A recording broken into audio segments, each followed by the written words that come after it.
Hello, and welcome back to Jenna Gets Creative. It's Friday the 13th, and I suppose that means we need a creepy topic. How about Krampus? No, he's not just a funny character made up for adult cartoons like American Dad. He's actually rooted in Germanic and Central European folklore that goes back centuries. Today, we're drawing and discussing Krampus.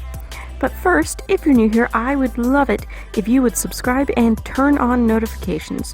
Normally, I upload twice a week at minimum, every Tuesday and Thursday, with bonus uploads some weeks. This month, I am uploading every single day up to and including Christmas, and then I'll be taking a break over New Year's. I may or may not have something scheduled to go live while I'm away on the 2nd, but officially my channel is set to return on Thursday, January 9th. If you like this video, don't forget to hit the like button and leave a comment down below. I love reading your comments, I appreciate the interaction it gives my videos, and I do reply to everyone. I've already seen some of you mention Krampus in the comments on some of my other folklore videos this month, particularly on the Yule Cat video, but I'd love to hear from you again. What do you already know about Krampus? Is this a story your family told you as a kid, or is this something you didn't discover until you were older, like me? Krampus is typically portrayed as being a demonic, anthropomorphic goat man. Again with the goats, right?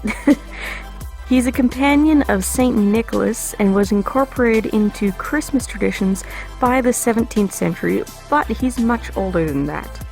Like most Christmas symbols and traditions, he comes from pre-Christian pagan traditions and lore. More recent mythologies have popped up that label Krampus as a son of Hel, the Norse goddess of the underworld, but this comes from stories, artwork, and games produced in the current century and has no foundation in older lore. The appearance of Krampus has some variation in different countries with Krampus traditions, but a few things are fairly consistent across the board. He's usually covered in brown or black fur, walks on cloven hooves, has goat horns, and lets his long, pointed tongue loll out frequently. When people dress as Krampus in related traditions, often earlier in December than Christmas itself, they will typically carry chains. It's unclear whether or not the chains as part of Krampus tradition goes back to pre-Christian times, but in Christian Christmas traditions, putting chains on Krampus represents binding the devil.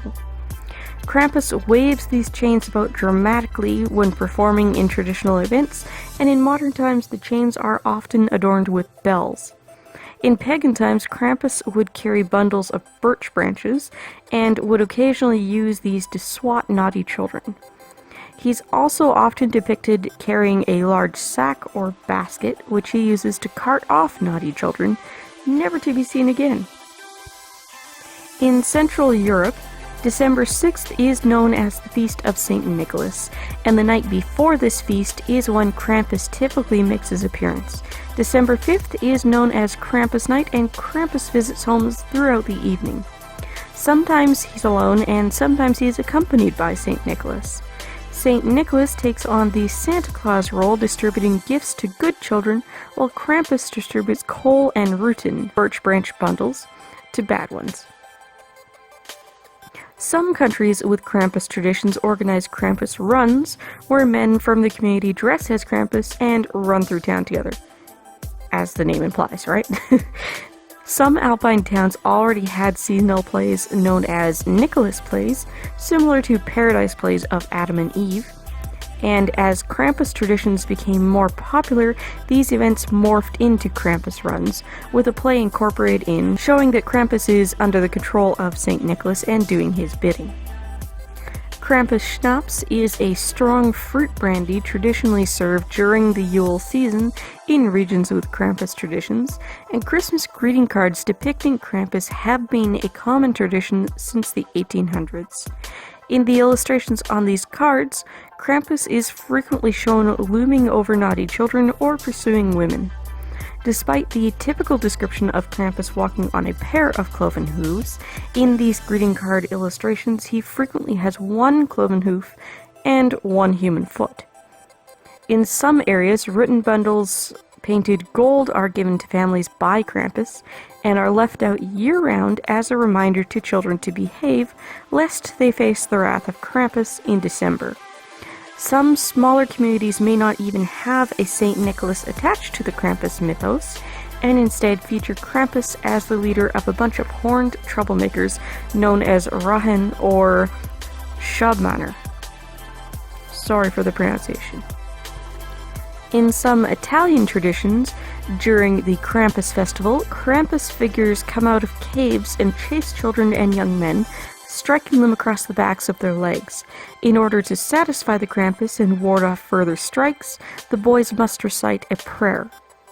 In Croatia, when St. Nicholas leaves gifts for good children, he also leaves a golden branch. If the child was bad throughout the year, Krampus then comes and takes the gifts, switching the gold branch out for a silver one, leaving only the silver branch and perhaps coal where the presents once were. I genuinely didn't know about Krampus until he was featured as a character in a couple of episodes of American Dad, and at first I thought he was a creation by and for the series. If that surprises you, keep in mind I'm Canadian, and the pre-immigration heritage my family has held on to is from Scandinavia, where our Christmas goats are actually goats. How about you? Tell me if Krampus is a part of your family's traditions, and if not, how and when you first heard about him. I'd love to hear all about it in the comments down below.